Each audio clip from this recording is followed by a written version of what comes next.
everyone. I'm Betsy Weber. I'm the Chief Evangelist here at TechSmith. And with me this evening, we have a very special guest from sunny Hawaii. Brian, why don't you introduce yourself and tell everybody a little bit about you? Hi, I'm Brian Chee. I work at the University of Hawaii School of Ocean, Earth Sciences and Technology. And I guess my official title is an IT specialist, but I provide things like embedded systems programming, data visualization, IT support, and so forth to various grant programs within the school. I happen to be on the show floor for the Ocean Sciences meeting in Honolulu, Hawaii. We've got lots of oceanographers, and I'm representing the Aloha Cabled Observatory, the world's deepest internet and power connection. Very cool. I think we needed a TechSmith booth there this week. Why aren't we there? You know, hey, Next year. March 15th, the booths at Mini Maker Fair are free. All right, we'll talk about it. I'd love to come to There you Hawaii go. for work, right? So Brian, let's talk about challenges in scientific visualization. Okay, so obviously, science is all about conveying ideas, sometimes more abstract than others.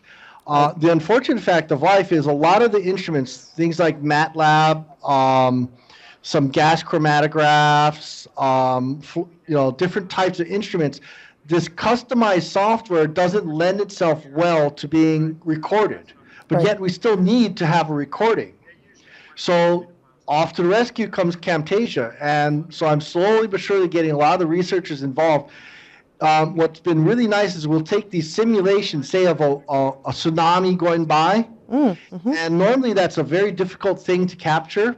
But using Camtasia, I can just take the crosshairs and say, I want just that, and record it. And then once I have it in Camtasia, I'll convert it, say, to an animated GIF so we could stick it on the front page of web pages. Gas chromatographs are very difficult to capture, but it's based on a Windows machine, so there you go. Perfect. Now, you are very creative with your videos. What's the response to the videos that you make from your viewers?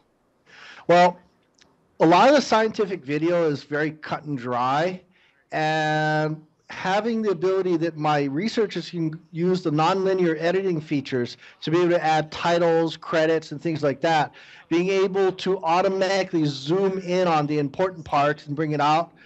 And not only that, a lot of times our audio isn't the greatest, so having the ability to modify the audio up, down, use the denoising tool and things like that makes a really, really big difference in how well the video is received with the scientific community. Now, the researchers that you're having making some videos with you, is there any resistance to making videos, and how do you overcome that? Actually, the resistance has been, the PhDs are very narrowly focused. Okay. And so sometimes it's hard to get them to accept a different style of technology. So that's one of the reasons why I made the investment in Camtasia Relay. So literally you can run it off a USB stick, have it upload through an SSL connection to a back-end server, which then does all the rendering and then uploading to various sites. So that's one of the ways I've been kind of getting away from it, especially since PhDs are notoriously cheap. Okay. So they don't have to know anything about recording. You take care of all that, and they just have to share their expertise and make videos of what they know. Yeah, like exactly. We're interviewing, just recently we were interviewing for a new director of the Hawaii Institute of Marine Biology, which happens to be on Coconut Island. If you are in the right age group, that's actually Gilligan's Island. Wow. How do I get that job?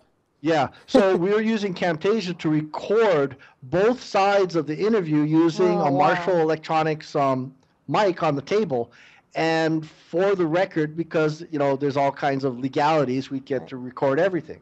Right, interesting. Now, you've been a long-time screencaster. You've been using Camtasia many, many years. I'm sure you have lots of tips and tricks. Do you have one you can share with our viewers today? Well, the biggest actually is do not get cheap on your input devices. So I'm actually using a Logitech C920. It's a 1080p USB webcam, so the quality is pretty decent. I'm also using a good Plantronics headset with a DSP in it. My normal recording device when I'm doing things is a Marshall Electronics. It looks like a shovel, but it's a high-quality USB mic.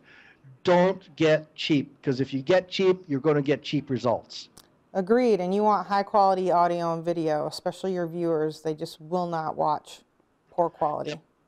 And then the last tip is, no matter what, even if you're in a noisy environment like a trade show floor, Right. make sure you let your recording go at least an extra 10 or 20 seconds with nothing going on.